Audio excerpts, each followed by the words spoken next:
Good evening, welcome to 7 News. Tonight we can reveal there's been an escalation in confusion surrounding WA's new Aboriginal heritage laws, and it's sparked an extraordinary ransom demand. Two major tree planting events were cancelled this weekend after an Aboriginal corporation demanded $2.5 million in return for its approval. Jeff Parry has this exclusive report.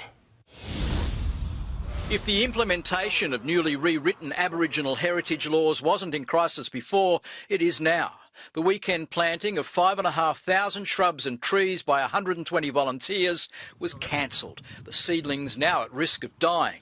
We've got to get them into the ground to make the most of the wet soil. The decision to cancel followed a demand from the newly formed Wadjuk Aboriginal Corporation that any plantings at sites of significance along the Canning River cease, citing the Aboriginal Cultural Heritage Act. The corporation's CEO, David Collard, told Landcare groups they couldn't proceed until a demand for $2.5 million from a $10 million river restoration fund was resolved. The demand has stunned the mayors of 4 local councils and 2 major Landcare groups bordering the Canning, who don't know which way to turn.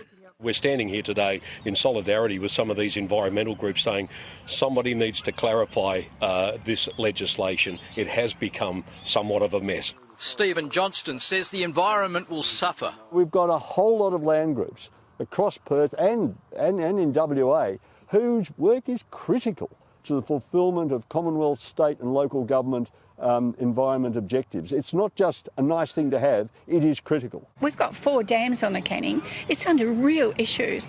Time is, we can't wait. We have to keep going forward. When Aboriginal Affairs Minister Tony Booty learned we were doing this story, he personally rang the mayors and the land groups to assure them that there is no issue. He's wrong. There is now so much indecision and uncertainty around the Aboriginal heritage laws that he can no longer dismiss them with his own personal assurances. In a statement, he told 7 News the matter has nothing to do with the Aboriginal Cultural Heritage Act, but he's having trouble convincing anyone else. Jeff Parry, 7 News.